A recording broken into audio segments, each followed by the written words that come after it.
Құрметті бүгінгі 14-ші сессия жұмысына қатысушылар, енді бүгінгі біздің сессиямыз өте бір керемет айдың аясында болып отыр. Қасиетті Рамазан айы келіп жатыр. Мынау Рамазан айындағы ұстаған оразаларыңыз берік болсын, ұстаған азаматтар болатын болса. Екінші аясында өзіміздің үлкен ұлттық мерекеміз, Наурыз мерекесі кешелі бері бүкіл Қазақстанда, оның ішінде Тараз қаласында басталып кетті. Сондықтан келе жатқан мерекелеріңіз құтты болсын. Қазақта айтады ғой енді, бағалай білсең бақ қонады, қуана білсең құт қонады дейді. Осы қуаныштарымызды бағалай білейік, қуана білейік. Бірге аман-есен осы үлкен ұлттық мерекемізді қарсы алайық. Құдай қаласа алдағы келе жатқан бірге атсалысайық. Еліміз аман, жұртымыз тыныш болсын, үлкен мерекеміз құтты болсын. Сессияның жұмысын бастауға рұқсат етіңіздер. Құрметті депутаттар, Тараз қалалық мәслихатының кезекті 14-ші сессиясына 26 депутаттан 20 депутат қатысуда. Қатысып отырған депутаттар саны сессияны ашуға мүмкіндік береді. Кезекті 14-ші сессияның жұмысын ашық деп жариялауға рұқсат етіңіздер. Сессия жұмысына Тараз қаласының әкімі Орынбеков Бақытжан Әмірбекұлы, қала прокуроры, қала полиция басқармасының бірінші орынбасары, қоғамдық кеңестің төрағасы, ардагерлер кеңесінің төрайымы, қалалық әкімінің орынбасарлары мен бөлім басшылары, бұқаралық ақпарат құралдарының өкілдері қатысып отыр. Сессияның күн тәртібі мен жұмыс регламенті қолдарыңызда бар. Депутаттарда өзгертулердің толықтырулары бар ма? Жоқ. Ондай болса сессияның күн тәртібі мен регламенті бекітілсін деген ұсыныс бар. Дауысқа қоям, кім қолдайды? Жақсы, түсірейік. Қарсы жоқ, қалыс жоқ, шешім қабылданды. Құрметті депутаттар, қолданыстағы заңнамаға сәйкес күн тәртібіндегі бірінші мәселе бойынша мәслихат алдындағы менің есебімді беруге рұқсат етіңіздер.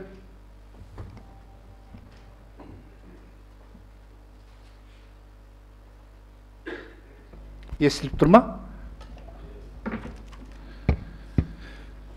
Құрметті депутаттар, құрметті сессияға қатысушылар, құрметті Бақытжан Әмірбекұлы, Қазақстан Республикасындағы жергілікті мемлекетті басқару және өзін-өзі басқару туралы 2001 жылғы 23 қаңтардағы Қазақстан Республикасының заңының 8 бабының 3 тармағына сәйкес халық қалаулылары мәслихат төрағасының есептерін тыңдайды деген бабы бар. Осыған орай біз бүгін 2023 жылды қорытындылап, тарих қойнауының жаңа кезеңде бас қосудамыз. Баршаңызға қаламыздың әлеуметтік экономикалық, қоғамдық саяси тұрғыда дамыту жолында бірлесе атқарған еңбектеріңіз үшін шынайы алғысымды білдіремін. Осы уақыт аралығында біз халық қалаулылары ретінде қала әкімдігімен бірге жүйелі және жоспарлы жұмыстарды атқарып келеміз. Депутаттарымыз халық арасында жүріп, қоғамның өзегінде қайнап жатқан өзекті мәселелерді көтеруде. Себебі сайлаушылармен жиі кездесіп, көкейлеріндегі жүрген сауалдарына жауап беріп, халықтың мұңын мәслихат мінберінен айтып шешілуіне мұрындық бола білді. Енді кезекте өткен жылғы қалалық мәслихат тарапынан атқарылған жұмыстарға тоқтала кетейін. Депутаттардың сапалық құрамы. Өздеріңізге белгілі, өткен жыл еліміз үшін ерекше жыл болды. Президенттің саяси реформаларын жүзеге асыру мақсатында парламенттің және барлық деңгейдегі мәслихат депутаттарының сайлауы өтті. Сайлау да ашық бәсекеге толық форматта өткізілді. Барлық кандидаттарға тең құқық пен мүмкіндік беріліп, мәслихаттарға елді дамытудағы ұстанымы бар азаматтар топтасты.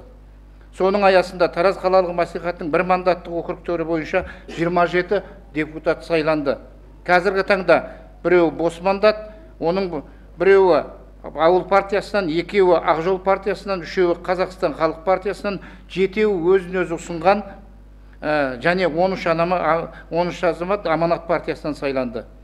26 депутаттың жетеуі қыз балалар, әйел азаматшалар, яғни 26%, қалғаны 19 ер адам, 74%. Халық қалаулыларының орташа жасы бүгінде 44 жас.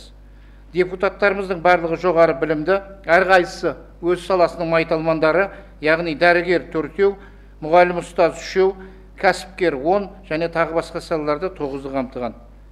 Мандат иеленіп, сайлаушылардың қолдауымен депутат атанған әріптестеріміз жыл көлемінде мемлекеттік бағдарламалардың іске асуына және өздерінің сайлау алды бағдарламаларында көрсетілген жоспарлық жұмыстарды үгіт насихат кезеңінде сайлаушылар түскен өтініштер мен талап тілектерін орындау жұмыстарын жүргізуде.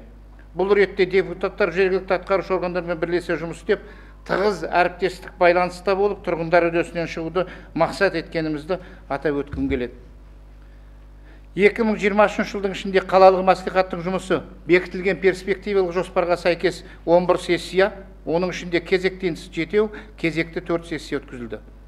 Сессиялардың күн тәртібінде негізген шаһарымыздың әлеуметтік экономикалық дамуының аса маңызды мәселелері қаралды. Бұдан бөлек, жылдық жоспарға сәйкес қала бойынша білім беру саласының жай-күйі және оны жақсарту шаралары, қала объектілерін жылу беруіне маусымдық дайындау барысы және тағы да басқа өзекті мәселелер тыңдалды. Сондай-ақ депутаттарымыз қала әкімінің өзіне жүктелген функциялар мен міндеттерінің орындалу туралы есебін тыңдап, оң бағасын берді. Депутаттар сессияларда барлығы 92 негізгі мәселелерді қарап, оның ішінде 9 шешім әділет органдарында тіркеуден өтті. Мәслихат қабылдаған шешімдерге қатысты құзырлы органдардан наразылық пен ұсыныстар түскен жоқ.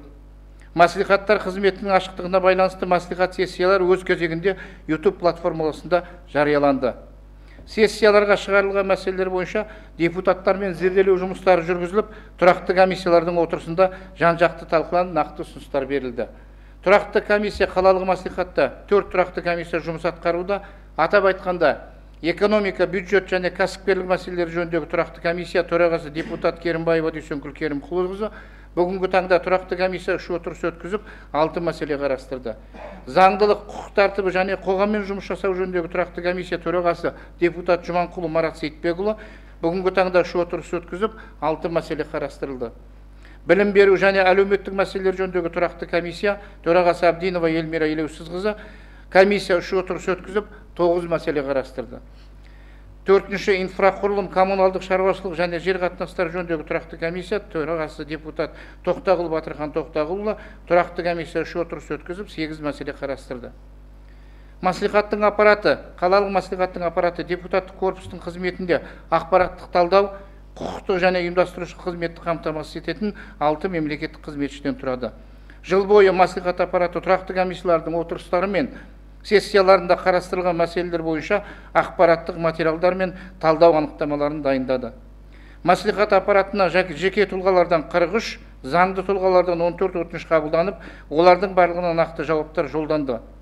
Қалалық мәслихат аппаратына әртүрлі мәселелерді қамтыған 375 хат келіп түсті. Келіп түскен хаттардың 50-і назарға алынып, 325-не тиісті жауаптар берілді. Депутаттық сауал. Кез келген мәслихат депутатының басты міндеті сайлаушыларға берген сайлау алды уәдесін орындау, сайлаушылардың сенім үдесіне шығып, өз округіндегі тұрғындардың үмітін ақтау. Барлық депутаттар өз қызметінде ай сайын өткізетін қоғамдық қабылдауларда тұрғындардың көтерген немесе өзге де шешімі табылмай жатқан маңызды мәселелер бойынша қала әкімімен бірлескен 2025 жылдарға арналған жалпы саны 96 депутаттық сауал дайындалды. 2023 жыл жоспарланған 44 сауалдың бүгінгі таңда 30-і орындалды. Ал өткен жылы орындалмаған сауалдар 2024 жылғы биылғы жоспарға шегеріліп қосылды. 24 жылы биыл 54, 25 жылы 12 сауалдың орындалуы жоспарда бекітілген, жоспарда тұр. Бұдан өзге депутаттарымыз тарапынан әкімге, әкімнің орынбасарларына, мемлекеттік органдардың, жергілікті бюджеттен қаржыландыратын атқарушы органдардың басшыларына 100-ге жуық депутаттық сауалдар жіберілді.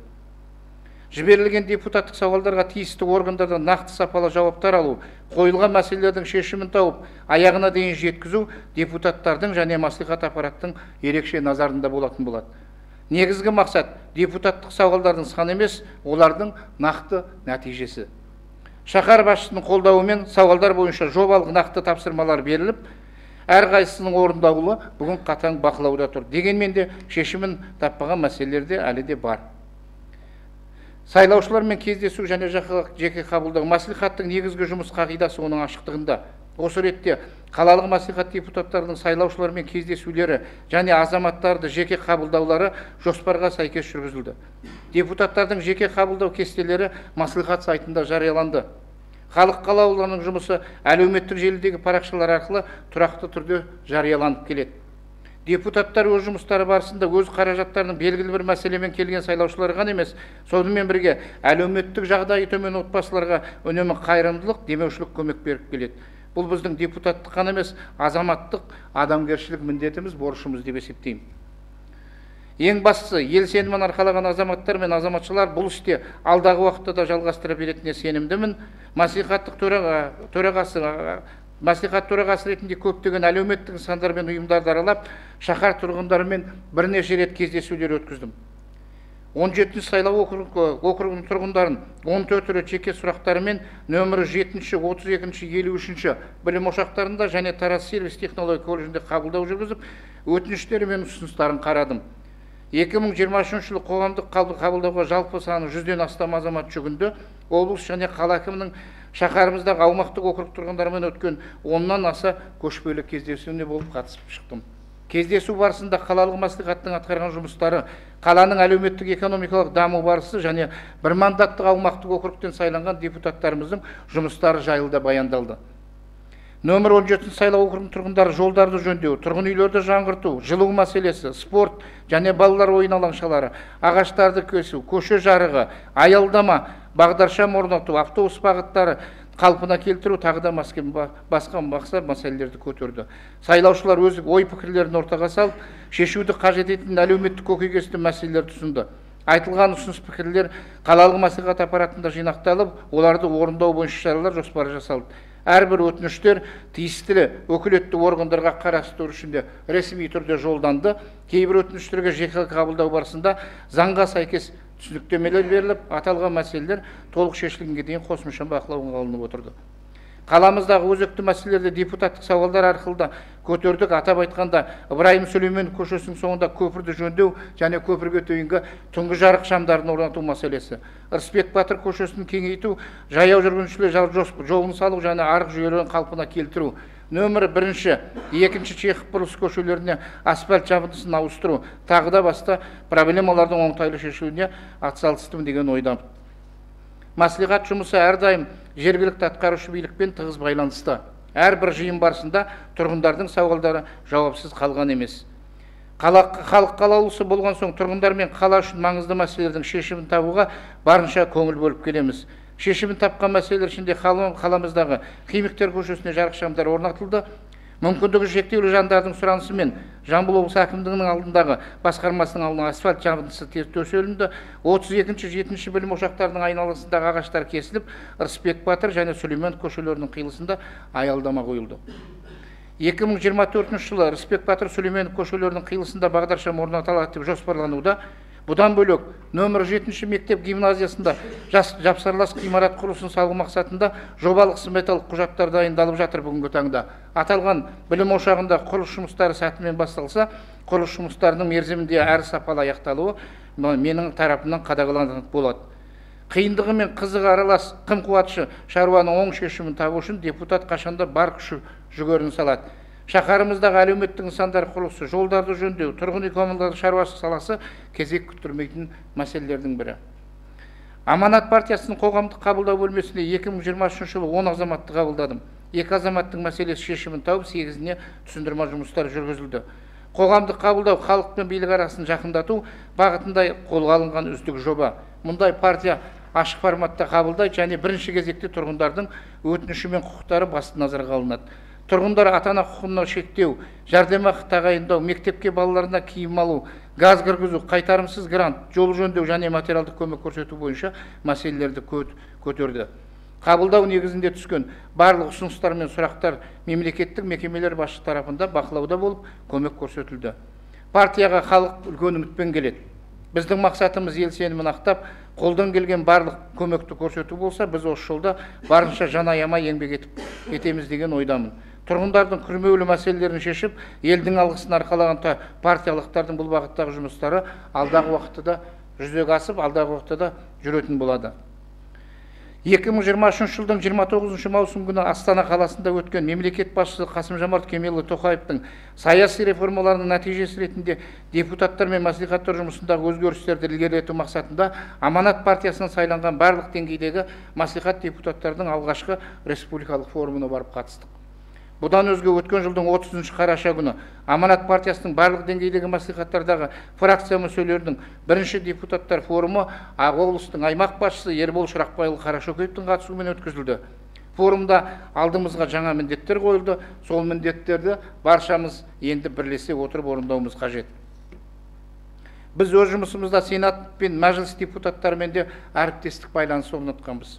Мәселен, Қазақстан Республикасы парламенті Сенатының депутаты Бекболат Серікбекұлы Орынбеков және Мәжіліс депутаттары Мұқаш Ескендіров пен Ерболат Саурықов жұмыс сапарымен бірнеше рет Әулиеата өңірінде болды. Сенатор және қала әкімімен бірге шаһар көшелеріндегі жөндеу жұмыстарының барысымен, жылу объектілерін аралап, жауапты мекеме өкілдерімен кездестік. Сондай-ақ сенаторға жекеменшік мектептердегі балалардың тегін тамақтануы, қаңғыбас иттердің мәселесі және қалалық білім беру бөлімінің қала әкімдігінің құрамына өтуі туралы жөнінде ұсыныс берілді. Қазақстан Республикасының президенті Қасым-Жомарт Кемелұлы Тоқаевтың әділетті Қазақстанның жаңа экономикалық бағдары атты Қазақстан халқына жолдауын насихаттау мақсатында жалпы саны 5 кездесу өткіздім. Атап айтқанда қан орталығы, көпбейінді қалалық аурухана, 53-ші мектеп гимназия, Тараз сервис және технолог колледжінде ұстаздар және медицина тағы да басқа саланың өкілдері қамтылды.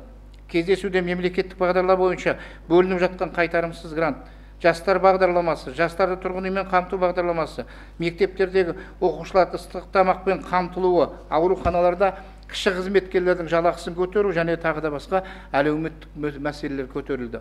Қалалық мәслихаттар депутаттары жоспарға сәйкес өз сайлаушыларымен мемлекет басшысының жолдауы бойынша кездесулер өткізді. Депутаттық қызметіміздегі атқарылған жұмыстар бойынша қалалық Жамбыл Тараз газетінің 2023 жылы 9 тамыз күні санында депутат мандаты үлкен жауапкершілік жүктейді атты мақалам жарияланды. Халықтың өкілді биліктің қызметі туралы неғұрлым толық хабардар етіп, депутаттық корпуспен интерактивті қарым-қатынас мүмкіндігін іске асыру мақсатында мәслихат сайты жұмыс істейді. Ол пайдаланушы үшін ашық әрі қолжетімді. Ресми сайтта қалалық мәслихаттың тұрақты комиссиялардың қызметі, мәслихаттың кезектен және кезекті сессияларында көтерілген мәселелер туралы тағы жалпы саны 61 материал салынды. Барлық ақпараттық материалдар мерзімді басылымдарда 2 тілде жарияланып отырды. Сонымен қатар, жеке өзімнің және Тараз қалалық мәслихаттың Facebook, Instagram әлеуметтік желілерінің парақшалары ашылған. Аталған әлеуметтік желілерде жалпы саны 134 пост жарияланды. Бұдан өзге депутаттарымыз да әлеуметтік желілерде белсенді пайдаланушылар болып табылады. Facebook әлеуметтік желісінде сайлаушылармен кері байланысты жандандыру мақсатында жұмыс істейді. Онда депутаттар комиссиялардың отырыстарына қатысу, қорытындысы бойынша ақпаратпен бөлісіп, әлеуметтік маңызы бар мәселелерді талқылайды. Жарияландыра түсініктермен береді және өңірдің тыныс-тіршілігінің өзекті мәселелері бойынша жазбалармен бөлісіп отырады. Қадірменді әріптестер, құрметті депутаттар, қалалық мәслихат депутаттарының корпусында қарапайым халықтың мұң-мұқтажын жақсы білетін азаматтар бар екенін айтқым келеді. Жергілікті жерлердегі мемлекеттік саясатты жүргізуді қамтамасыз ететін атқарушы органдармен халық сайлайтын және халықтың еркін білдіретін мәслихат депутаттарының алдындағы мақсат ортақ, ол халқымызға, елімізге қызмет ету, елдің жағдайын көтеру. Баяндаманы қорытындылай келе, халық аманатын арқалаған мәслихат депутаттарына үлкен жауапкершілік жүктелгенін тағы да еске сала отырып, халық қалаулысы деген абыройлы мәртебеге лайықты болып, қаламыздың өркендеуі жолындағы маңызды шешімдерді қабылдап, ел игілігі үшін бірлесе атқаратын жұмыстарымыз өз жұмысын бере берсін. Алдағы уақытта да бәріміз төрт көзіміз түгел болып, ел үшін аянбай тер төгейік деген аяқтағым келеді. Назарларыңызға рахмет.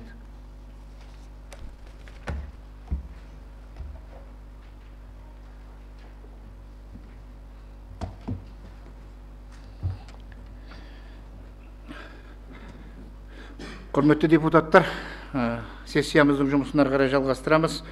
Күн тәртібіндегі негізгі келесі мәселеге көшейік. Негізгі мәселе қылмыстық құқық бұзушылықтың алдын алу іс-шараларының орындалу барысы туралы баяндама жасау үшін сөз Тараз қалалық полиция басқармасы басшысының бірінші орынбасары Керейбаев Нұржан Серікұлына беріледі. Әріптестер, бұл негізгі баяндама болғандықтан тыңдағанымыз дұрыс шығар деп ойлаймын. Құрметті Бақытжан Әмірбекұлы, Кенжебек Мамашбайұлы, құрметті депутаттар, бүгінгі сессияға Тараз қаласы полиция басқармасының бастығы Ербол Тияқұлы қатысу керек еді.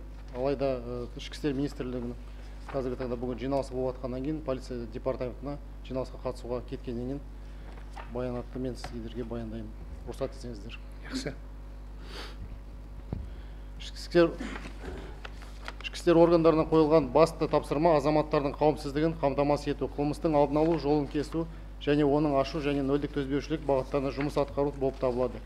Бәрімізге белгілі, жыл санап облыс орталығының аумағы кеңейіп, халық саны артуда. Халық санының артуына қала аумағының ұлғаюы өз кезегінде қылмыстың артуына да өз әсерін тигізбей қоймайды. Алайда полиция қызметі жүктелген міндеттерін атқаруға жүргізілетін мақсатты профилактикалық жұмыстар мен қабылдану шаралар нәтижесінде қала аумағында жалпы қылмыстардың тіркелуі өткен жылмен салыстырғанда 8-7%-ға төмендеген.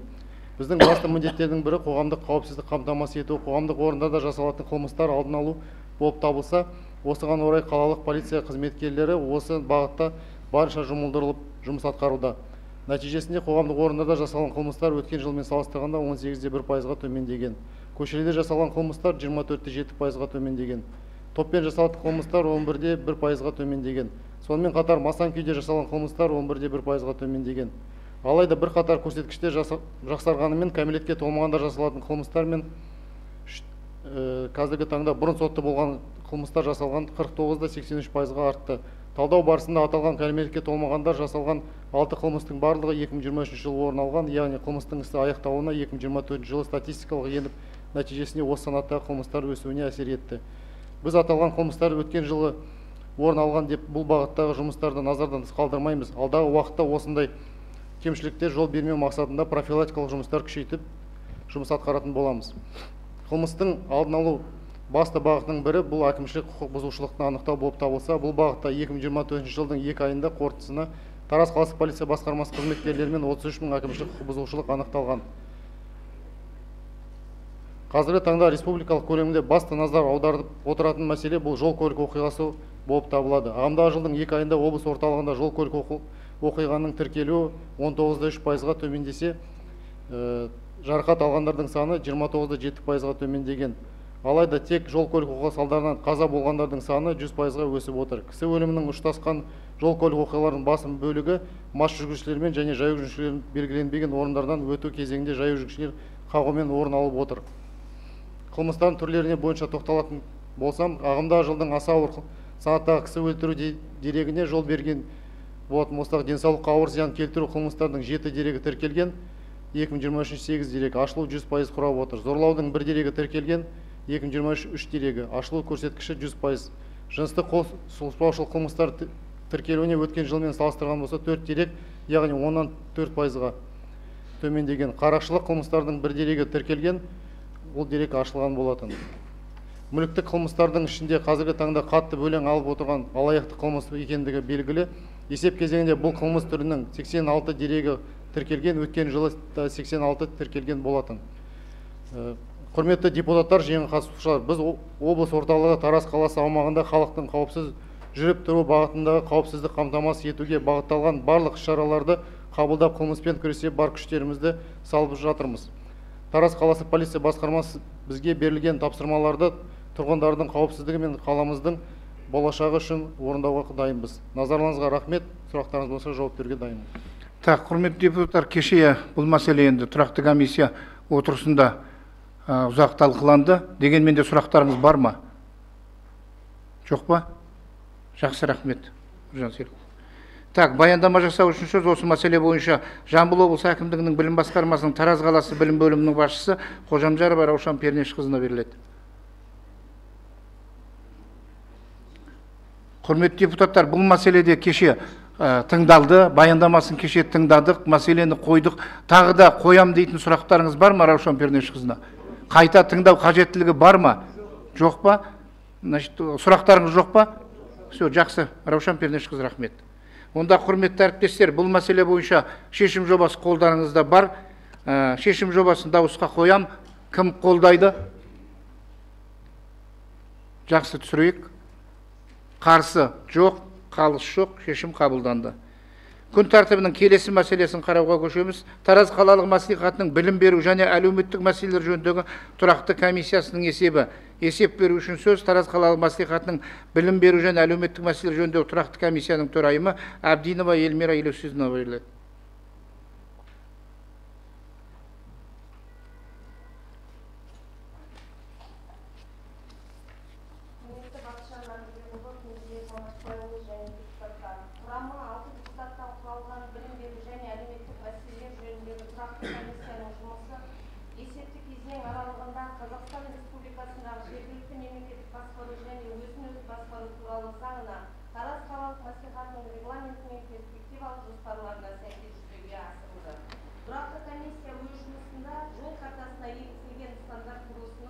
белгіленген мерзімде аяқталуына және құрылыс жұмыстарының сапалы орындалуына, сондай-ақ әлеуметтік маңызды мемлекеттік бағдарламалардың іске асырылуы мен бюджет қаражаттарының мақсатты жұмсалуына және жұмыс сапасына жүйелі түрде қоғамдық бақылау ұйымдастыру мақсаттарын көздейді. Осыған орай Тараз қаласындағы Ұлы Дала мөлтек ауданындағы құрылысы жүргізіліп жатқан әлеуметтік нысандар 1200 орынды 2 мектепте болды. Қоғамдық бақылау жүргізу барысында мәслихаттың білім беру комиссия мүшелері аталған білім ошақтарының құрылысымен танысып, атқарылған жұмыстардың сапасын зерделеді. Мердігерге техникалық қауіпсіздіктің сақталуы, жұмысшылардың айлық жалақыларының уақытылы төленуі жөнінде бірқатар ұсыныстар беріліп ескертілді. Арай 13-ші мөлтек ауданында 600 орындық мөлтек ауданында казарма еніндегі 180 орындық мектеп құрылыс жұмысымен де таныстық. Комиссия және кеңес мүшелері тарапынан құрылысқа жауапты өкілдеріне жұмыстардың сапалы орындалуы, нысандардың тиісті мерзімде пайдалануға берілуі жөнінде ұсыныстар берілді. Сондай-ақ мердігер компаниялардың өкілдеріне құрылыс жұмыстары толық аяқталғанға дейін қоғамдық бақылау жұмыстарының жалғаса беретіндігі де айтылды. Жаңа жыл оқу жылына дайындықтар туралы қалалық мәслихаттың білім беру және әлеуметтік мәселелер жөніндегі тұрақты комиссияның мүшелері Саурықов, Шелбек, Абденова 2023 жылы қала мектептеріндегі күрделі жөндеу жұмыстарына зерделеу жүргіздік. Өздеріңіз білесіздер, 2023 жылы біздің қаламыздағы 7 мектепте айтып кететін болсақ, 28, 46, 43, 48, 34, 44-ші мектеп ғимараттары жаңғыртылды. Балабақша номері 9-ші бөбекжай бақшасы ғимаратының күрделі жөндеу жұмыстары жүргізіліп, қазіргі таңда мектептердегі жөндеу жұмыстары толығымен аяқталынып, пайдалануға берілді. Сонымен қатар 9-ші бөбекжай бақшасында да құрылыс жұмыстары орындалып, нысан тапсырылды. Ал енді балалардың жазғы демалысына келетін болсақ, білім беру ұйымдарында балалардың демалысы мен сауықтырылуын қамтамасыз ету шараларының орындалу барысы туралы мәселе бойынша қалалық мәслихаттың тұрақты комиссиясы мектеп жанындағы және қала сыртындағы сауықтыру лагерлерінің жұмысымен таныстық. 14 мектептің және қала сыртындағы Берікқара лагерлерінің жұмыстарын зерделедік. Жылдағыдай әлеуметтік аз қамтылған көп балалы отбасы балаларының жағдайы ескеріліп, сонымен қатар білім озаттары мектеп жанындағы лагерлерде тегін демалу мүмкіндігі қарастырылған. Осы мәселе бойынша Тараз қаласы әкімі Бақытжан Орынбеков мырзаның қатысуымен 8-ші шақырылған мәслихаттың 4-ші сессиясы өтті. Бірлескен отырыстың күн тәртібінде білім беру ұйымдарында балалардың демалысы мен сауықтырылуын қамтамасыз ету іс-шараларының орындалуы бойынша мәселе қаралды. Жамбыл облысы әкімдігінің білім басқармасының Тараз қаласы білім бөліміне көтерілген сын ескертпелерді назарға алып, тиісті талаптарға сәйкес жұмыстар жүргізу ұсынылды. Асханаларда балалардың тамақтану сапасын зерделеу. Білім беру ұйымдарындағы асханаларда оқушылардың тамақтану сапасын зерделеу жүргізу мақсатында жұмысшы топ құрылып, құрылған жұмыс тобымен біз 37-ші, 44, 40, 16-ші мектептердің асханаларында оқушылардың тамақтану сапасына мониторинг жүргіздік. Баланы мектепке даярлайық республикалық қайырымдылық акциясын дәстүрлі түрлі жыл сайын ұйымдастырып, қайырымдылық көмек көрсетілуде. Бұл акция 2008 жылдан бастап еліміздің барлық өңірлерінде жыл сайын өткізіліп келеді. Қайырымдылық акциясын қалалық мәслихаттың білім беру және әлеуметтік мәселелер жөніндегі тұрақты комиссияның мүшелері де ат салысып, көп балалы отбасының балаларына мектепке керекті құрал жабдықтарын алынып берілді. Қазақстан Республикасындағы жергілікті мемлекеттік басқару және өзін-өзі басқару туралы Қазақстан Республикасының заңын басшылыққа ала отырып, қалалық мәслихат депутаттары тұрақты түрде жылына бір рет сайлаушылар алдында. Оларға мәслихаттың жұмысы және тұрақты комиссиялардың қызметі, мәслихат шешімдерінің орындалуы, сайлаушылардың өтініштері мен ұсыныс пікірлерінің жүзеге асырылуы және депутаттық қызметтеріміздің сайлауалды бағдарламаларымыздың орындалуы барысы туралы есеп берілуде. Қалалық мәслихаттың білім беру және әлеуметтік мәселелер жөніндегі тұрақты комиссия жұмысы өте ауқымды және депутаттық жұмыстармен қатар қалалық іс-шараларға белсенді атсалысты. Сонымен қатар өз сайлау округтерінде кестеге сәйкес тұрақты түрде қабылдаулар өткізіп, сайлаушылардың көтерген мәселелері бойынша өтініштері мен ұсыныстарын шешу барысында бірқатар жұмыстар атқарып, өз тараптарынан демеушілік көрсетті. Алайда, комиссияның бағыты бойынша әлі де болса қалаға қатысты түйінді мәселелер аз емес. Білім деңгейін жоғарылатуда, салауатты өмір салтын ұстану мақсатында балалар ойын орталықтарын, спорттық клубтар ашу, қала тұрғындарының әлеуметтік жағдайын жақсарту, балалар мен жасөспірімді тәрбиелеуде жастарға арналған қоғамдық мекемелермен бірлескен жұмыстар сапасын жақсартуда бірқатар жұмыстардың атқарылу керек екендігін айтқым келеді. Есеп аяқталды. Назар қойып тыңдағандарыңызға рахмет. Рахмет, Эльмира Елеусізқызы. Енді мен ойлаймын, комиссияның жұмысы ары қарай өзінің жұмысын осы бағыттарда жалғастырады ғой деген ойдамын. Отыра беріңіз. Құрметті депутаттар, осы мәселе бойынша шешім жобасы қолдарыңызда бар. Шешім жобасын дауысқа қоям. Кім қолдайды? Сүрейік.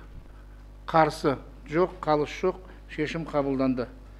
Күн тәртібінің келесі мәселесін қарауға көшеміз. Коммуналдық шаруашылық саласындағы жобаларды іске асыру туралы қала әкімдігінің тұрғын жай коммуналдық шаруашылық жолаушы көлігі автомобиль жолдар бөлімінің есеп беруші Тараз қаласы әкімдігінің шаруашылық жолаушылар көлік автомобиль жолдар бөлімінің басшысы Алтаев Ғабит Серғазыұлына беріледі.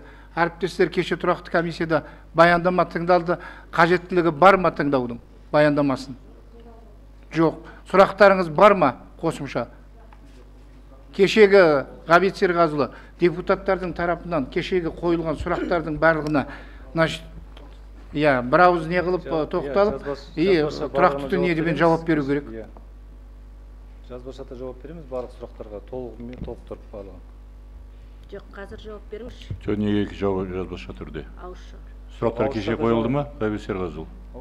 Сұрақтар кеше қойылды ма? Кеше қойылды, иә. Енді қандай сұрақ екен білесіз? Қазір сіздер бір минут. Қазір депутаттар сізден сол сұрақтар бойынша тағы нақты жауап күтіп отыр. Қазір жауап беріңіз.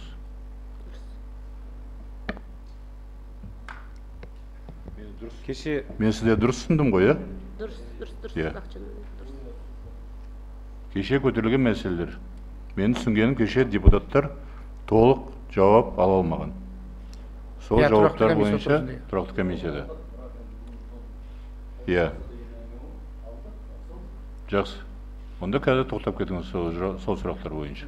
Мен есіңізге түсіріп кетейін, Ғабит Серғазыұлы кеше мен сізге сұрақ қойған болатым. Біріншісі шөл даладағы су жүргізу мәселесі бойынша. Сіздер енді осы сәуір айында оны қосу жоспарлап отырсыздар, қазір әлі ол жұмыс толығымен біткен жоқ. 50-60 үйде жаңағыдай су шлангілер тасталмаған. Басқа да жағдайлар бар. Соны кім жасайды, сол қалып кеткен кемшіліктерді? Бұл бірінші сұрағым. Екінші сұрақ, 19-ші орта мектебінің су мұнарасын қашан өз қарауыңызға толық аласыздар? Қашан ол жер жаңағы қарауылмен кәдімгі охраняемый объект болады?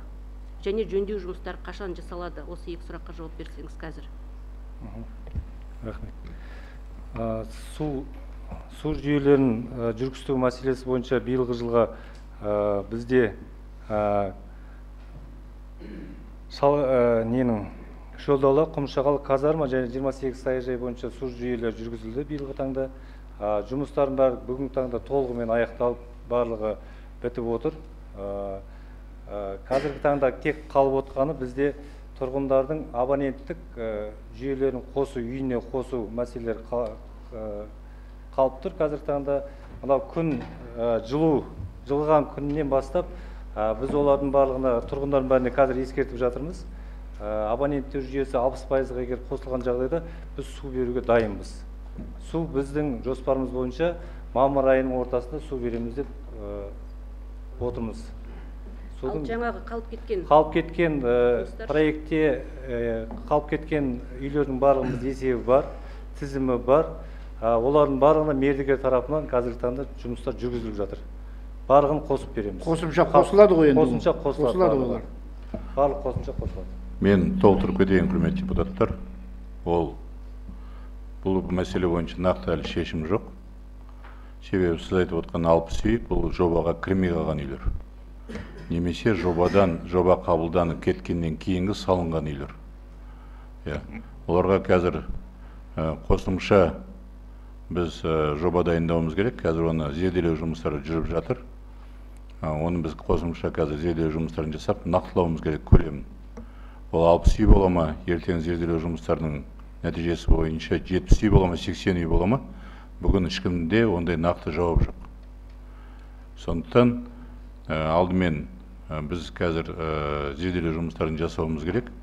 Оның қосымша жоба жасап, оған қосымша қаражат бөлуіміз керек болады. Мердігердің есебінен бұл шешілу мүмкіндігі өте төмен. Оның барлығы қаражатпен байланысты. Сондықтан кейбір үйлерді енді шығыны аз болса, біздің магистральды жүйелердің қасына жақын болса, ол үйлер мердігер есебінен жасауға мүмкіндік болып жатса, біз жасаймыз. Бірақ негізінен бұл мәселені толық шешу үшін қосымша жоба жасау қажеттігі туындап отыр. Ол 1 үй емес, 5 үй емес, 60 үй. Бүгін алдын ала есеп бойынша. Сондықтан бұл жерге қосымша қаражат, қосымша жоба жұмыстары қаралу керек. Себебін жаңа түсіндіріп айттым. Жоба 2020-2019 жылдар басталған. Одан бері кейбір жер учаскелері екіге бөлінген, екі егесі пайда болған, қосымша үйлер салынған. Сондықтан қала аумағына жаңадан қосылған аумақ, өздеріңіз білесіздер. Сондықтан ол жерде бұл мәселе орын алып отыр. Қалып отқан 60 үйді қазір мердігердің тарапынан жаңа Ғабит Серғазыұлы айтты. Біз мердігерлермен жұмыс жасап, мүмкіншілігінше техникалық мүмкіншілікті ескере отырып қараймыз. Қосамыз, бірақ қалғанını ол 100% шешеді деп мен ойламаймын. Себебі кейбір үйлер алыс орналасқан магистральдан. Оның барлық шығын. Оның барлық мердігердің есебінен жасап шығу мүмкін бола ма, болмай ма, әлі сұрақ. Сондықтан толық бұл мәселе шешілген жоқ. Жаңа мектеп аумағындағы су, жаңа анауысы бойынша, құбыры бойынша. Біз Теңгерімге алдық қой? Теңгерімге алдық, иә. Теңгерімге алдық. Алдық па? Бұл жердегі бір мәселе. Теңгерімге былтыр күзде бұл мәселені біз сізбен қарағанбыз. Теңгерімге алдық. Ол жерде қазір жөндеу жұмыстарын қажет етеді. Теңгерімге алған соң, ол қазір алдымен оның бәрін есептеп біз қарап шығуымыз керек. Келесі нақтылауда қаржысын қоямыз, одан кейін бар жөндеу жұмыстарын кірісеміз. Қазір бөлім тарапынан сіздің сұрағыңызға жауап жоқ, себебі егер жауап болса, бүгінгі бюджетті нақтылауға біздің ұсынысымыз болар еді. Оған ұсынысымыз жоқ, себебі ол жұмыстардың шығыны әлі есептеген жоқпыз. Сондықтан ол жұмыстар әлі жүріп жатыр. Жұмыстардың нәтижесі бойынша қосымша келесі бюджетті нақтылауға біз қаржысын қоямыз. Сіздің сұрағыңыз өте орынды. Жақсы, рахмет. Тағы бар ма? Қосымша? Менің кешегі сұрағым бойынша көше Кірпіш қалқабындағы Старикова көшесі. Старикова көшесі. Аяқ жағы аяқталмады, асфальттау мәселе шешілмеді ол. Ол енді жоспарға кірмейді. Қалып кеткен былтырғы неден биылғы жылға жаңа экономияны жасап береміз деп жоспарлап отырмыз. Тізімге енгізілді. Енгізілді ма? Өйткені алғаш тізімде жоқ болды. Өйткені тұрғындар ол жерде сізге деген ол кісілер. Үнемделген қаражат есебінен жасалады дейміз. Болды ма? Енді құрметті депутаттар, мен енді уәдені құр төгіп бере беруден негізі оғандайға құмар адам емеспін. Биылғы қаржының үнемделу қаржы былтырғыдай болмайды. Қазір конкурстардың барлығы жаңа ережеге сәйкес өтіп жатыр. Егер мүмкіндік болып жатса, қарастырармыз. Келістік қой? Марат Басмаевич. Так, бар ма? Болды ма?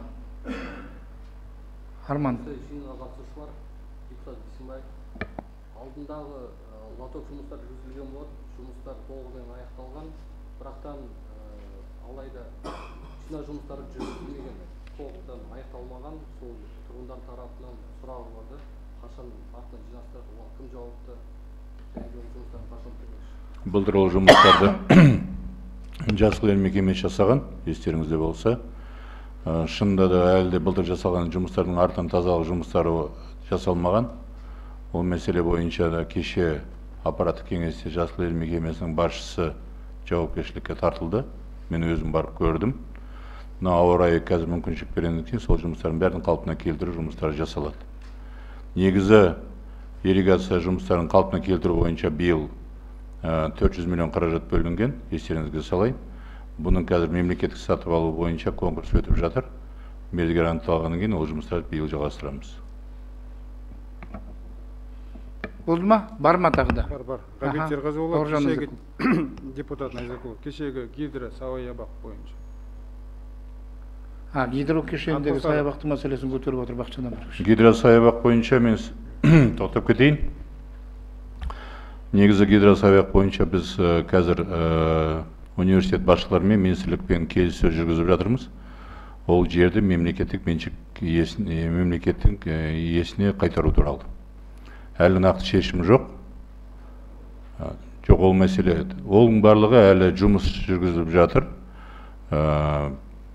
Егер биыл жер мәселесі шешілетін болса, бюджетті нақтылау кезінде біз бұл мәселеге ораламыз.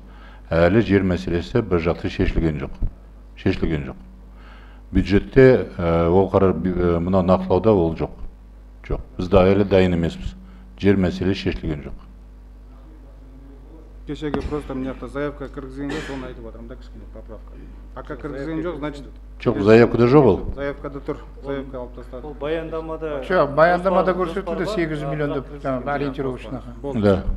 Бюджеттің жобасында жоқ. Так, бар ма сұрақтарыңыздағы да? Болды ма? Жақсы, отыра беріңіз Ғабит Серғазыұлы. Құрметті әріптестер, құрметті депутаттар, бұл мәселе бойынша да шешім жобасы қолдарыңызда бар. Дауысқа қоям. Кім қолдайды? Түсірек. Қарсы жоқ, қалыс жоқ. Рахмет. Так, келесі күн тәртібінде келесі мәселеге көшеміз. 2024-2026 жылдарға қалалық бюджет туралы Тараз қалалық мәслихатының 2023 жылғы 27 желтоқсандағы 11-2 шешіміне өзгерістер енгізу туралы сөз қала әкімдігінің экономика бюджеттік жоспарлау бөлімінің басшысы Ордабаев Жандос Иласпекұлына беріледі. Бұл мәселе кеше тұрақты комиссияда қаралды. Бүгін қосымша түске дейін біздің мәслихаттың бюджет комиссиясында тағы қаралып зерделенді. Мәселе бар ма? Баяндамасының керегі жоқ шығар. Қандай мәселе бар, пожалуйста? Так, пожалуйста, сұрақтарыңыз.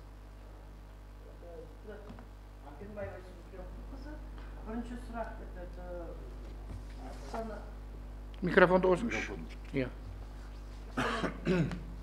Да? Оксана Валерьевна, Оксана Валерьевна, вот здесь, да, мы хотели вопрос, нам непонятно, 71 миллионов тенге на этот, нет, вот этот ФОК, да, нет, на текущий ремонт ФОК, ага, по улице этот, где этот, господи, сейчас.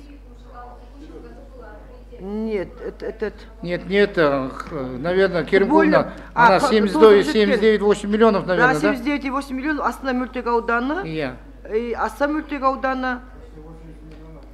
Ремонт на ремонтную работу футбольных площадок.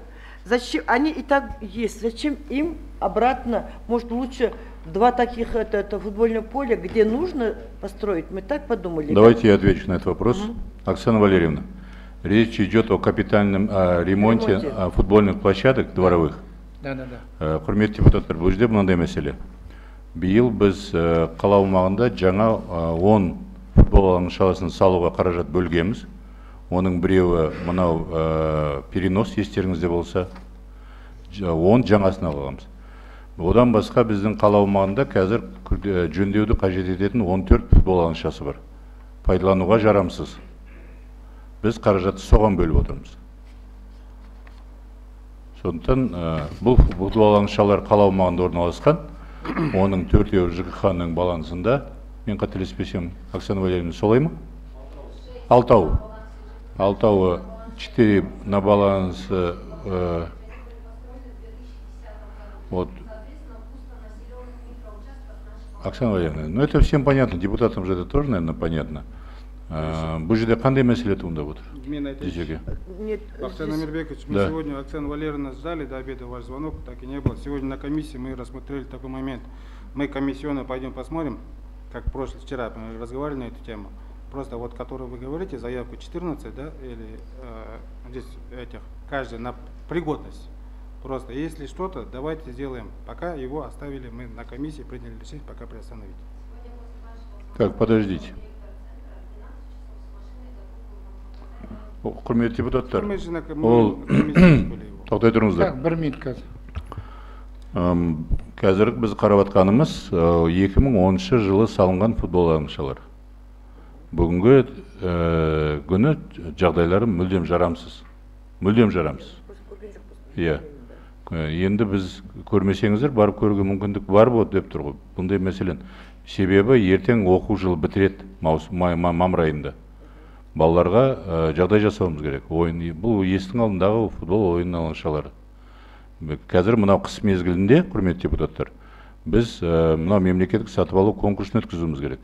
Оның барлығы 2 айдан 3 айға дейін уақыт алып жатыр. Кейінге қалдыратын мәселе емес бұл. Сондықтан мен сізді қолдауларыңызды сұраймын. Құрметті әріптестер, давайте бұлай істейік. Енді ол футбол алаңшылардың әрқайсының техникалық жағдайы әртүрлі. Әрқайсына біріншіден арнайы дефекттік акт жасалған комиссионны. Әрқайсына жоба жасалған. Сондықтан оның бәрі дайындық жұмыстар жасалған. Егер кейін барып көрем десеңіздер, бүгін барып көрем десеңіздер, ешқандай оған қарсылық жоқ. Бірақ бұл мәселені кейінге қалдыруға мен ойлаймын негіз жоқ деп.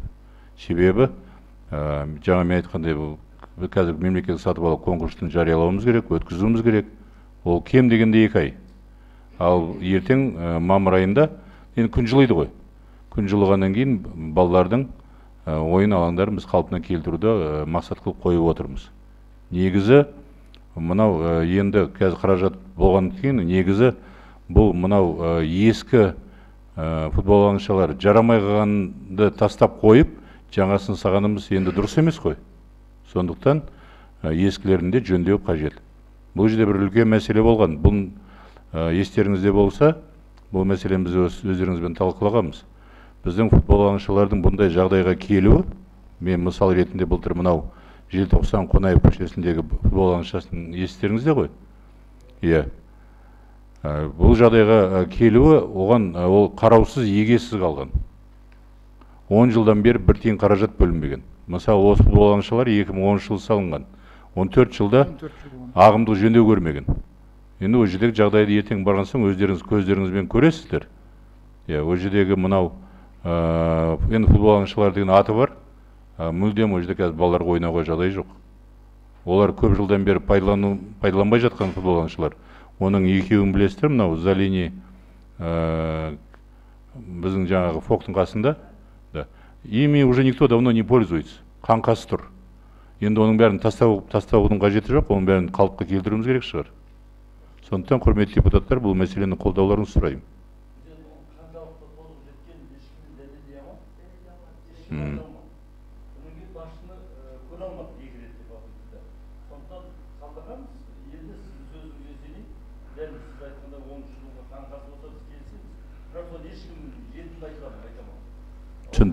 Түсіндім. Жақсы. Әріптестер, балалар біздің болашағымыз ғой, қолдайық. Енді бұл балалар алаңшасы ғой, бұл басқа бір парк емес, басқа бір нысан емес, мемлекеттік объект емес. Біз қарап атқанымыз балалар алаңшасы. Егер керек десеңіздер, Керімқұловна, не қылып, ертең болсын, бүгін болсын, давайте комиссияны көріңіздер. Жоқ, бару необходимость бар болса, барайық. Көріңіздер, ешқандай анау жоқ. Жоқ, бізде кішкене анандай спорный вопрос болған, сол туралы. Оксана Валерьевна, вы подтверждаете? Оксана Валерьевна, у нас что, нету фотографий этих спортивных площадок? Техническое состояние, чтобы показать депутатам? Не показали, не этот.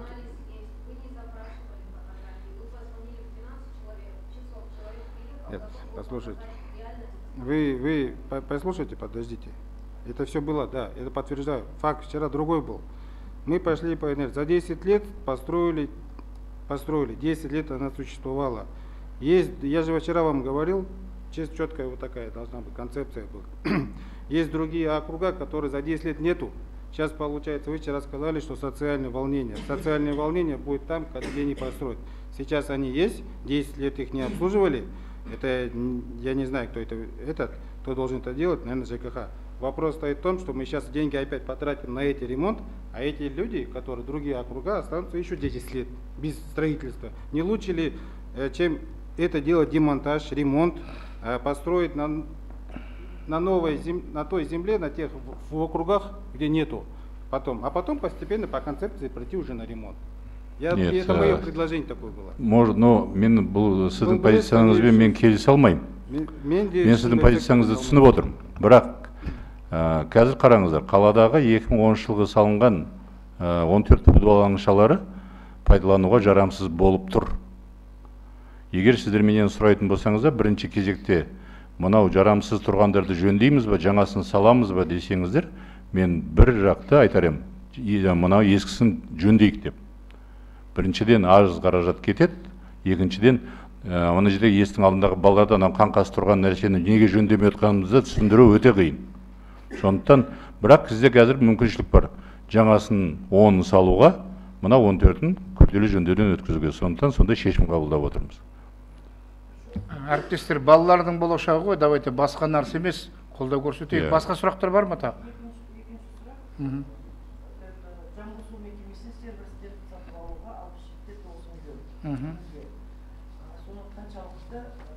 Қажеттілігі бар.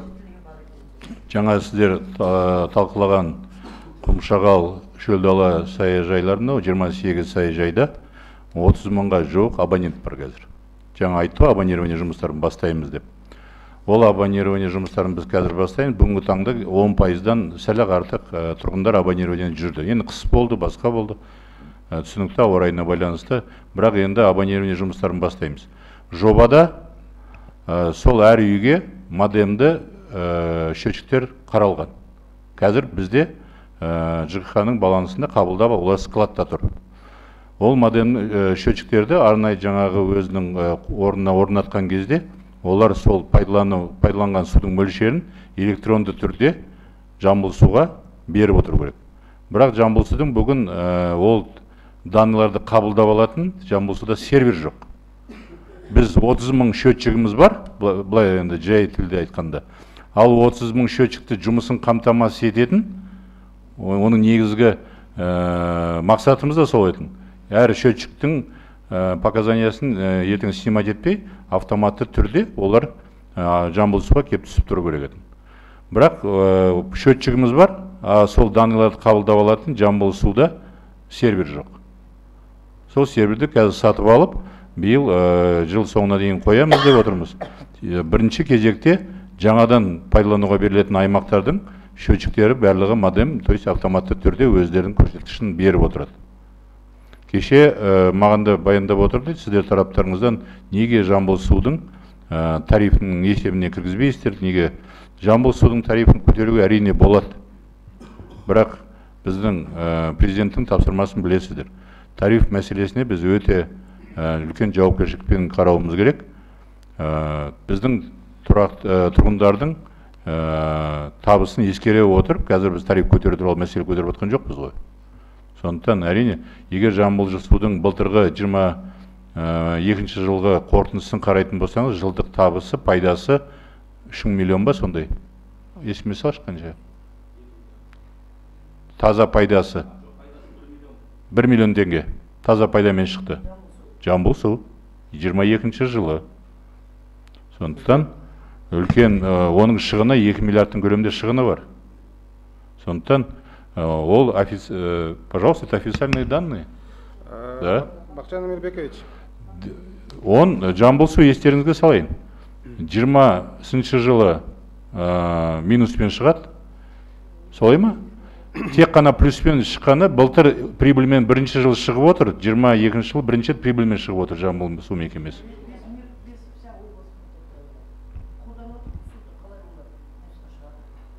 Не вся область, он же городской предприятие. Медет Жақсыбаевич, сізге бір сұрақ, тоқтаңыз, бір минут, бола ма?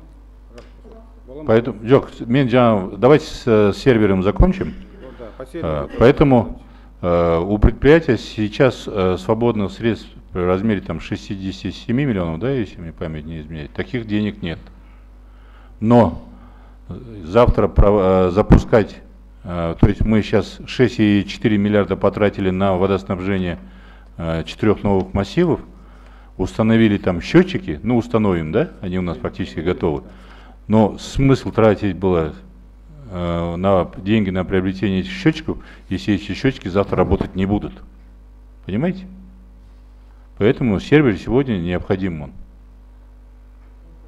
Можно? Нет, для сбора данных. Для сбора данных. Медет Жақсыбаевич, мы вас 2 раза, честно буду говорить, уже 2 раза вы не являетесь на комиссии, на маслихат. Вопрос такой. Вот этот по серверу более Бахчан Амирбекович хорошо ответил, но в данном случае должны вы отвечать и конкретно на хотя бы презентацию, слайд-шот показать, что это такое. Потом первый вопрос у меня, значит, поэтому хорошо жить за счет бюджетных денег.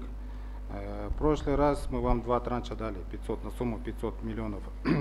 Сейчас сервер будет на 80 миллионов. Потом через 2-3 месяца, через квартал будете просить деньги на его обслуживание. Потому что лицензионное обслуживание должно быть. Это потом, тем более, вот здесь я читаю, здесь иностранная компания, казахстанская компания нет, кто будет обслуживать. Будет иностранная компания, российская или какая, не знаю. Пока презентацию вы не сделали, я не могу отсказать вам. Это будет. Потом лицензионное соглашение должно быть. Потом я чему хочу сказать, чтобы завтра это просто телевизор не превратилось. У вас есть тариф, допустим, да, вам дали сейчас Чолдалу, Кумшагал дали. Вы можете дополнительно заявка выйти в антимонопольную. У вас предельный тариф, правильно?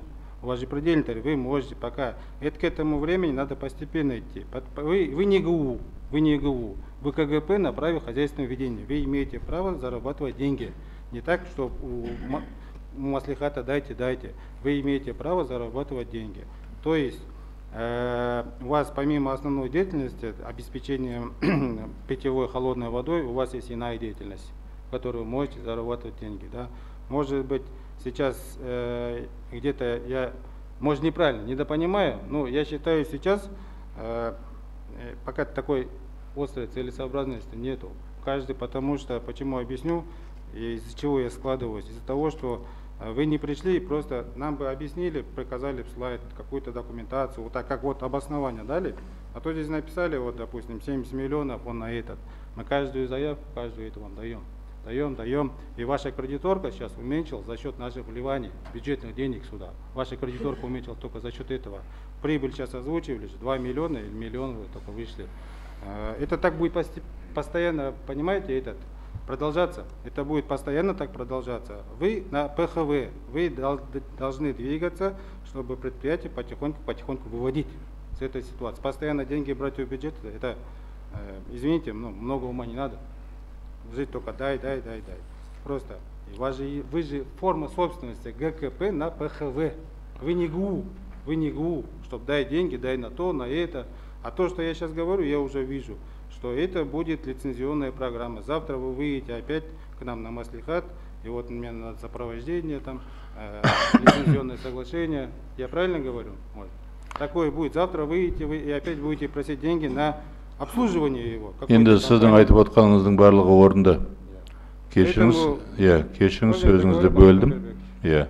Енді я считаю, пока чуть-чуть это рано. Рано что?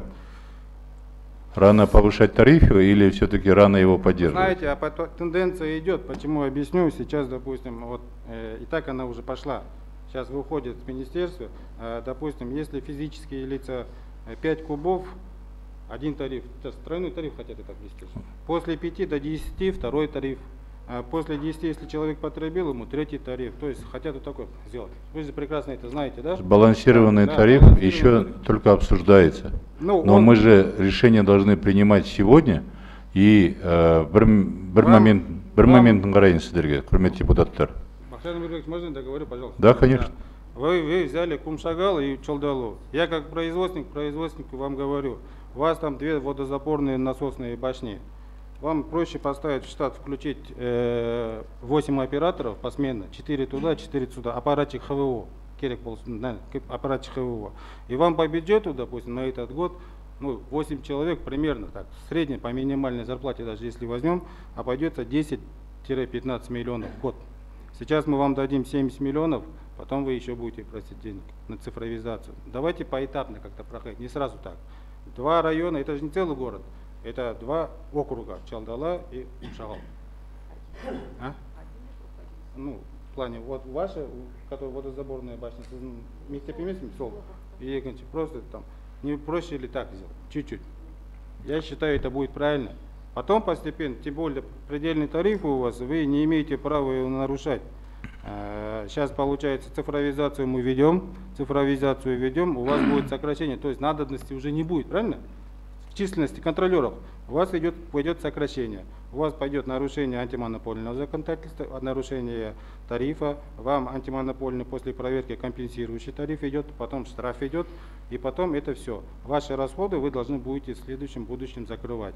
Значит, закрывать вы будете за счет чего? За счет потребителей, за счет тарифа потребителей, то есть с нас, с населения. С населения, физические, юридические лица, все будет так закрываться у вас. Не проще ли пока вам ввести такой тариф? До 25 года я вчера озвучивал уже, вот вас не было просто, вчера озвучивал, у вас предельный тариф до 25 или 26 года. Пусть он закончится, уже тогда вы можете потихоньку на эту систему переходить. Сейчас просто вы будете, сейчас цифровизацию сделаете, вы автоматически, вам численность сокращать надо. Вы знаете, у вас все затратные части сидят, правильно? В том числе и зарплата этих контролеров, все это. Вы не имеете права их увольнять. А сейчас на данный момент социальная значимость очень важна, чтобы человек работал, в первую очередь работал. Цифровизация, она правильная, конечно, но сейчас, допустим, для меня, лично для меня, важно, чтобы человек был трудоустроен. И так социальная ситуация не важна. Но сокращать людей нельзя. За счет цифровизации вы начнете сокращать людей. Хорошо. Во-первых, речь не идет о сокращении штатной численности в Жамбылсу. Почему? Все 4 мынау жаңадан қосылып жатқан 4 аймақта бүгінгі күнде ол жақта Жамбылсу мекемесі қызмет көрсетіп жатқан жоқ. Бұлар балансқа енді алады. Қазір 1 минут. Сондықтан ол жақта бізде контролер жоқ. Сөйтіп, себебі қысқартатын ешкім жоқ ол жерде.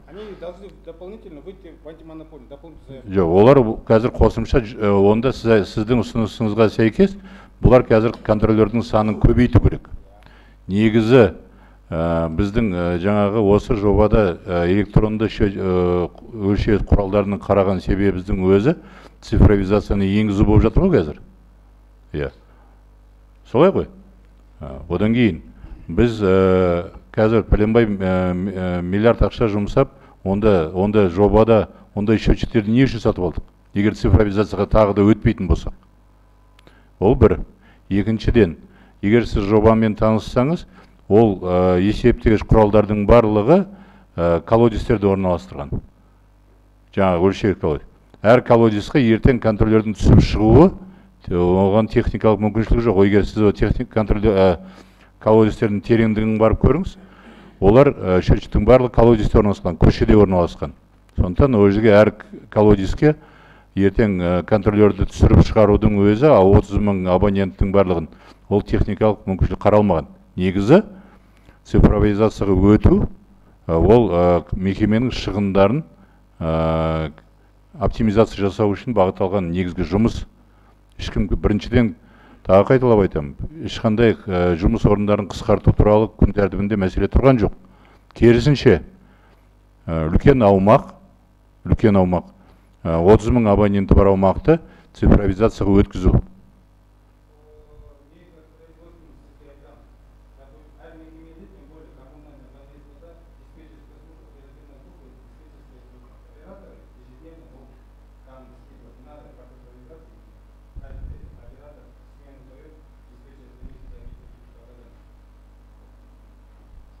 Құрметті депутаттар, бұл жерде бір дискуссияға айландырудың қажеті жоқ деп ойлаймын. Негізі мен түсіндіріп айтып отырмын. Негізі Тараз судағы мынау бүкіл өлшегіш құралдарын модемді электрондық ауыстыру жоспарымызда бар. Мынау бірінші қадам, ол қажет нәрсе. Біріншіден қазір мынау судан түсетін қаржы. Жаңа сіз өзіңіз айтып отырсыз. Жаңа қазір дифференцированный тариф қоятын болса, ол счетчиктердің көрсеткішін автоматты түрде алып отыру, ол қажеттілік болады. Солай ғой. Бізде қазір мысалы Жамбылсудағы үлкен бір проблемалардың бірі контролерлардың дұрыс есептегіш құралдарында көрсеткіштердің айырмасы. Солай ғой. Біреулер контролермен келісіп азайтып жатады, біреулер атқа айландырып жатады, оның барлығы біз білмей отқан жоқпыз ғой. Сондықтан бұнау цифровизацияға өте маңызды мекеме үшін, мекеменің табыс көзін арттыру үшін. Оны ертеңге қалдыратын мәселе емес. Рахмет. Жақсы. Так, басқа сұрақтар бар ма? Болды ма? Жақсы, отыра беріңіз. Құрметті депутаттар, бұл мәселе бойынша шешім жобасы қолдарыңызда бар. Шешім жобасын дауысқа қоям. Кім қолдайды? Түсірейік. Қарсы? Қарсы біреу, қалыс жоқ. Шешім қабылданды. Құрметті депутаттар, күн тәртібінің келесі мәселесін қарауға көшеміз. Тараз қаласы әкімдігінің дербес құрамына келісім беру туралы Тараз қалалық мәслихатының 2022 жылы 4 ақпандағы 12-4 шешіміне өзгерістер енгізу туралы. Бұл мәселе бойынша шешім жобасы қолдарыңызда бар. Так, шешім жобасын дауысқа қоям. Кім қолдайды?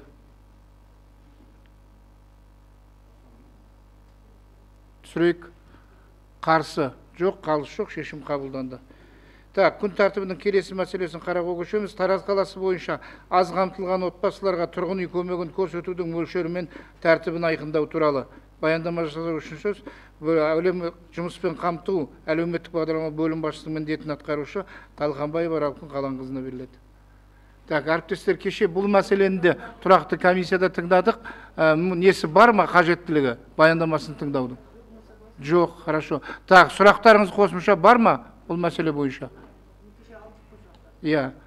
Значит, Райкүл Қаланқызы, сізге өтініш, мынау заңның аясында барлық ертең халықтың арасында не қылмаушы, кешегі айтқан бойынша түсіндіру жұмыстары бар ма, басқасын жүргізу керек.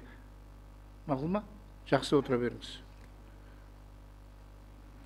Так, құрметті депутаттар, кезекті 14-ші сессияның күн тәртібіне енгізілген мәселелер қаралды. Сессияның жүргізу тәртібі бойынша ескертулер бар ма? Жоқ болса, Бақытжан Әбіш, соңғы сөз өзіңізге.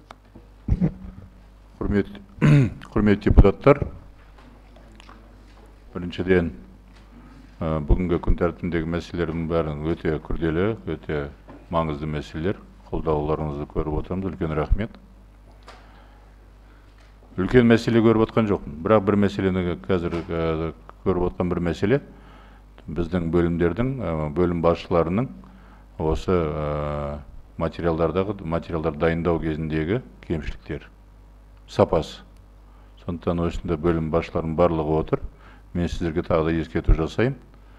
Күн тәртібінде депутаттардың қарауына егер сізде сұрақ енгізетін болсаңыздар, сол сұрақ бойынша жан-жақты материалдармен қамтамасыз етулерге міндетсіздер. Мен қазір байқап отырмын, бір күрделі бір сұрақтар жоқ қой. Күнделікті істеп отқан жұмыстарыңыз, күнделікті айналысып отқан жобаларыңыз. Егер сонымен тікелей айланысып отқан басшы, бөлім басшысы соған жауап бере алмаса, онда ол басшыға үлкен сұрақтар болу керек. Мына ЖКХ бөлімі, Ғазиз әкім Ғабит Серғазыұлы, кеше тұрақты комиссияның кезіндегі сіздің осы сұрақтарға жауап бере алмай, одан артық сіздің жеке, өзіңіз жеке былай қарағанда тәртібіңізде тәртіп тура айтайын. Олыңыз дұрыс емес. Мен де депутаттармен сіздер ойлайтын шығарсыздар, мен сол тұрақты комиссияда өзім отырмасам да, мен осында отырған депутаттардың әрқайсысымен тығыз байланыста жұмыс жасап отырмын. Егер білмесеңіздер, айтыңыздар, біз білмейміз, маған уақыт беріңіз, мен барып білейін. Енді ЖКХ бөлімнің ауқымды жұмыстарын сіздер де түсінесіздер ғой, құрметті депутаттар. Қазір қай саланы алсаңыздар да бәрі ЖКХ-ның мойнында. Оның барлығын мүмкіндігінде нақты жауап бере алмасаңыз, Ғабит Серғазыұлы, уақыт сұраңыз депутаттардан. Болмаса соған жауап беретін маманды шақырыңыздар. Бірақ нақты жауап болу керек. Тек қана осы ЖКХ бөлім емес, барлық бөлімдерге қатысты материалдарды дайындағанда, қазір біз талқыға салып отырмыз, сұрақтарды естіп отырмын. Ешқандай күрделі сұрақ, сіздер жауап бере алмайтындай сұрақ емес. Сондықтан сіздер материалдарды сапалы дайындамайсыздар. Мәселе сода. Соған сіздерге ескертем, келесі жол бұл мәселелер алдын ала толық шешілу керек.